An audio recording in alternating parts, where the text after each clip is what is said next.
दोस्तों, अगर आप फास्टनर लाइन या बोल्ट लाइन में काम करते हैं तो ये वीडियो आप सभी के लिए बहुत ही ज़्यादा इम्पोर्टेंट है। नमस्कार साथियों, मेरा नाम है विनोद चौहान और आज की वीडियो में हम जानेंगे कि बोल्ट मैन्युफैक्चरिंग के दौरान जब किसी भी टाइप का पार्ट्स आप बना रहे हैं तो उसमें दोस्तों काफ़ी टाइप के टूल्स का इस्तेमाल होता है। और दोस्तों, वो टूल्स कौन कौन से होते हैं? हमारे काफ़ी व्यूवर्स इस समस्या में रहते हैं, इस प्रॉब्लम्स में रहते हैं, उनको पहचान में ही नहीं आता दोस्तों कि ये कौन सा डाई है और कौन से स्टेशन में यूज होगा। दोस्तों, डाइज काफ़ी टाइप की होती हैं। Trap extrusion die, normal extrusion die, front extrusion die और दोस्तों पॉइंटिंग डाई, प्लेन्स डाई, काफ़ी टाइप की डाइस होती हैं दोस्तों। आज उसी के बारे में मैं आपको इस वीडियो में जानकारी दूंगा।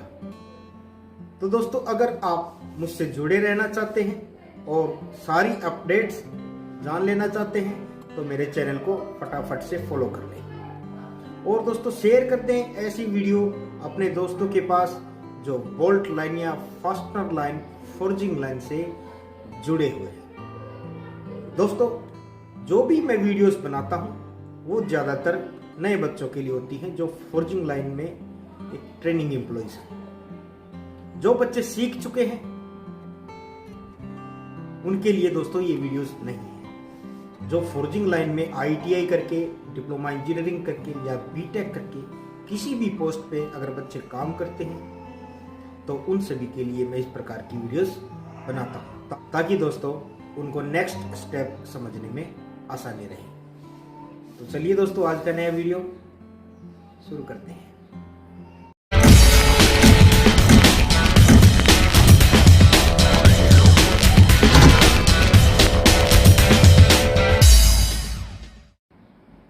तो दोस्तों, आप सभी के सामने मैंने एक हैंड स्केच बनाया है। देखिए दोस्तों, इसमें ये डाई का टोटल लंबाई है। दोस्तों, ये डाई का आउटसाइड डायमीटर है और दोस्तों ये स्टेप डाया है और दोस्तों ये यहाँ से यहाँ तक स्टेप लेंथ है। दोस्तों, मैंने ये एक कोनिकल एक्सट्रूजन डाई जो कि फर्स्ट एक्सट्रूजन डाई होती है उसका है एक हैंड स्केच मैंने बनाया है। दोस्तों, ये इसमें माउथ डायमीटर है यहाँ से यहाँ तक और दोस्तों ये हर किसी डाई में जो conical extrusion die, first extrusion die होती है उसमें 15 डिग्री का इस्तेमाल किया जाता है। और दोस्तों ये हमारी एक्सट्रूजन लेंथ है जो कि हमारी बेंड लेंथ होती है और दोस्तों ये हमारा एक्सट्रूजन डाया है जो कि हमारा बेंड डाया होता है और दोस्तों ये हमारा रिलीफ डायमीटर है। 13 डिग्री का इस्तेमाल होता है पीछे की तरफ। दोस्तों, ये जो डाई है ये फर्स्ट स्टेशन में वायर को एक्सट्रूड करने के लिए, फर्स्ट स्टेशन में एक्सट्रूड करने के लिए यूज में लाई जाती है। ये किसी भी टाइप का पार्ट हो, M10 का है, M8 का है या फिर M12 का है, किसी भी टाइप का पार्ट हो दोस्तों, उन सभी में अगर आपको फुल थ्रेड बनाना है विदाउट PD, अगर आपको एक्सट्रूड करके बनाना है तो दोस्तों इसी डाई का इस्तेमाल फर्स्ट स्टेशन में आप लोग करेंगे। इसके साइज़ सभी पार्ट्स में अलग अलग होते हैं दोस्तों। M6 में अलग, M10 में अलग, M8 में अलग। दोस्तों, किसी भी साइज का पार्ट हो उन सभी में फर्स्ट एक्सट्रूजन डाई का इस्तेमाल होता है। इस दिखने में दोस्तों इस टाइप की होती है। आगे की तरफ आपको उसका माउथ दिखेगा और ऊपर की तरफ रोशनी में करने के बाद, रोशनी में जैसे देखोगे तो दोस्तों उसमें आपने एक्सट्रूजन डाई दिखाई देगा। दोस्तों, एक्सट्रूजन डाई का जो बेंड डाया होता है उसके रेफरेंस में पीछे का डायमीटर यानी कि रिलीफ डायमीटर 0.5 ज़्यादा रहता है। फॉर एग्ज़ाम्पल के लिए दोस्तों, अगर हमारा 7 mm का हमारा बेंड डाया है, एक्सट्रूजन डाया है, तो दोस्तों हमारा रिलीफ रहेगा 705 से 706 तक। अब आइए दोस्तों ट्रैप डाई के बारे में जानते हैं कि ट्रैप डाई दिखने में आखिर होती कैसी है।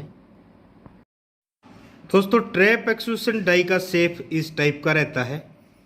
वैसे तो दोस्तों ट्रैप एक्सट्रूशन डाई ज़्यादातर फर्स्ट स्टेशन में ही फर्स्ट कोनिकल एक्सट्रूशन डाई की तरह फर्स्ट स्टेशन में यूज में लाई जाती है वायर को ट्रैप करने के लिए, पार्ट्स का साइज बनाने के लिए, टीआरडी बनाने के लिए।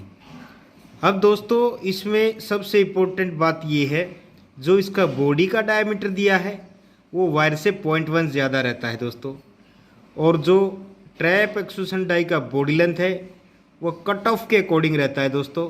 कट ऑफ अगर आपका 20 mm का है तो दोस्तों डाई का बॉडी लेंथ रहेगा 25 mm। 5 mm ट्रैप डाई का बॉडी लेंथ ज़्यादा रहता है ताकि कट ऑफ आसानी से एंटर हो सके, और उसको प्रेस करने के लिए जो कॉम्प्रेसिव प्रेस होता है दोस्तों, कॉम्प्रेसिव फोर्स के दौरान उसको 5 mm गाइड रहना ज़रूरी है। और जैसे मैंने फर्स्ट एक्सट्रूशन डाई का साइजेज आपको बताए थे वैसे ही ट्रैप एक्सट्रूशन साइज होते हैं, और इसमें सबसे इम्पोर्टेंट ये है दोस्तों, ट्रैप एक्सट्रूशन डाई में 45 डिग्री का इस्तेमाल होता है एंगल के तौर पर, और इसमें रेडियस दिया जाता है दोस्तों 3 से 4 mm का, 2 से 2.5 mm का। दोस्तों ये डिपेंड है कि हम ये ट्रैप एक्सट्रूशन डाई कौन से पार्ट के लिए बना रहे हैं, M6, M8, M10, M12 सभी में रेडियस अलग अलग हो सकता है दोस्तों। और उसी प्रकार दोस्तों पार्ट के अकॉर्डिंग ही बैंड लेंथ और एक्सट्रूशन डाया रखा जाता है, और रिलीफ का डायमीटर सेम वही रहेगा दोस्तों, जो एक्सट्रूशन का डाया है उससे 0.5 ज़्यादा। अब आइए दोस्तों जानते हैं कि नॉर्मल एक्सट्रूशन डाई आखिर होती कैसी है। तो दोस्तों मैंने ये एक एंड स्केच बनाया है जो कि एक नॉर्मल एक्सट्रूशन डाई है, जो दोस्तों ज़्यादातर पार्ट्स को बनाने के लिए सेकंड या थर्ड स्टेशन में अक्सर यूज में लाई जाती है, बॉडी लेंथ या थ्रेड लेंथ को मेंटेन करने के लिए। तो दोस्तों इसके साइज़ के बारे में जान लेते हैं। दोस्तों ये है इसका आउटसाइड डायमीटर। दोस्तों ये इसका आउटसाइड डायमीटर है जिसे मोडी कहते हैं, और दोस्तों ये इसका टोटल लंबाई है यहाँ से यहाँ तक, ठीक है दोस्तों। और दोस्तों ये इसका बॉडी का डायमीटर है, ये भी दोस्तों पार्ट्स के अकॉर्डिंग ही बनाया जाता है।